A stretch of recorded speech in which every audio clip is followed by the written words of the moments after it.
Bonjour à tous, j'espère que vous allez bien. Bienvenue sur la chaîne YouTube. Alors aujourd'hui, on se retrouve pour voir la moyenne mobile. Donc c'est un indicateur de suivi de tendance. On va voir les caractéristiques de cette moyenne mobile sur un diaporama.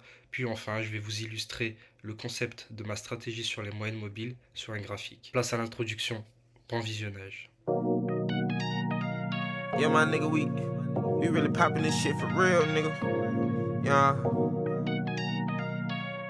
no cap.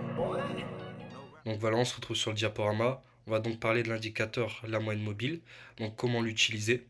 Donc premièrement, les moyennes mobiles sont un indicateur technique de suivi de tendance, d'accord? Donc la moyenne mobile va nous indiquer si la tendance elle est haussière, baissière ou si on est quelque chose dans un trading range par exemple. Deuxième point, la moyenne mobile peut être utilisée comme support et résistance. Donc je vous illustrerai ça juste après.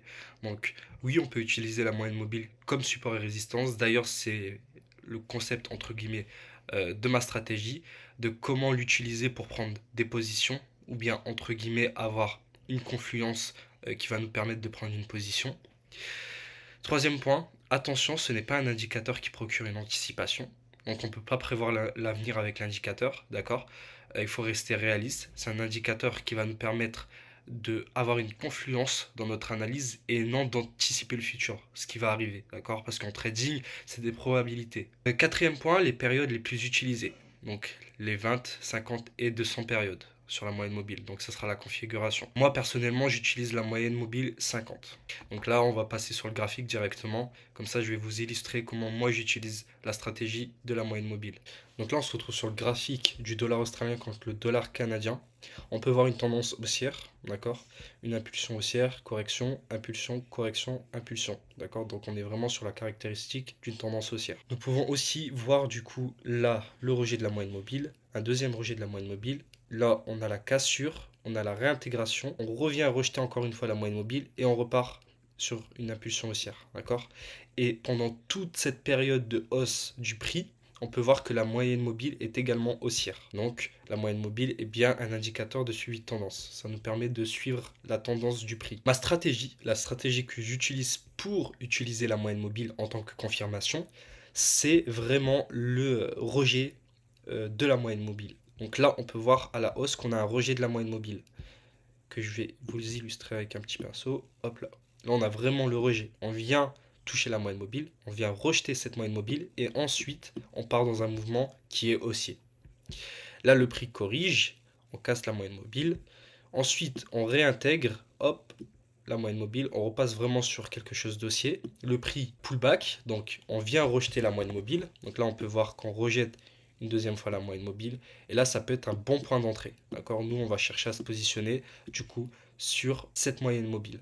Donc là, on peut marquer entrée. Donc là, on a notre entrée. Et là, le prix peut aller pousser à la hausse. Ne pas utiliser que la moyenne mobile. Comme je le répète à chaque vidéo, utiliser plusieurs confluences, plusieurs confirmations, plusieurs éléments d'entrée. D'accord? Et ne pas utiliser qu'une seule. Ce serait vraiment stupide d'utiliser qu'une seule entrée. Donc là, on peut voir une belle entrée, juste là. Pourquoi on a une belle entrée?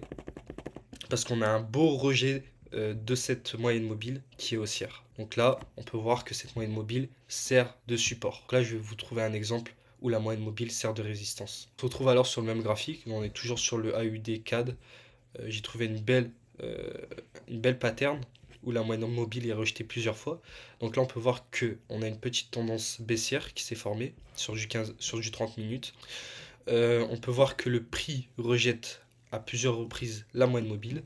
Donc une fois, deux fois, trois fois. Là, on est vraiment buté dessus. On a fait une petite correction. Donc là, le prix il a corrigé et il est reparti dans une impulsion baissière. Donc là, la moyenne mobile suit le prix. Donc la moyenne mobile suit le prix d'un mouvement baissier. Donc on peut voir que la moyenne mobile sert de suivi de tendance d'un prix qui est baissier et également de résistance. Pourquoi? Parce que le prix rejette à chaque fois le niveau de la moyenne mobile qui sert de résistance. Donc là, si je trace une trendline, on peut tracer la trendline du prix, donc de cette petite tendance qui s'est formée. Et là, on a une belle trendline baissière. Et en plus de ça, nous avons le rejet du prix et de la trendline. Donc là, on a le rejet de la moyenne mobile. On peut voir que la moyenne mobile est baissière, vient rejeter ce niveau-là. Là, on peut voir que la moyenne mobile est rejetée encore une fois. Et là, on peut voir que la moyenne mobile est encore rejetée. Et à chaque fois, c'est sur le niveau de résistance de la moyenne mobile. Donc c'est un petit peu le même principe que les trendlines, les résistances et les supports, c'est exactement pareil. Sauf que là, c'est la moyenne mobile. Donc ça peut nous donner une confiance en plus dans notre analyse pour prendre une position. Donc voilà, on se retrouve déjà pour la fin de cette vidéo. On a vu que la moyenne mobile servait de suivi de tendance à la hausse comme à la baisse, donc d'une tendance. On a vu qu'elle servait aussi également de résistance et de support pour se positionner sur un mouvement baissier ou haussier. Et toujours avoir plusieurs éléments de confirmation, d'accord? La moyenne mobile, c'est un élément de confirmation de notre analyse. Et toujours viser au minimum 3 confirmations avant de prendre la position. C'est la fin de cette vidéo. Il y aura une suite sur les vidéos sur les indicateurs. Prochaine vidéo, ce sera le RSI. Je vous dis à plus. Ciao.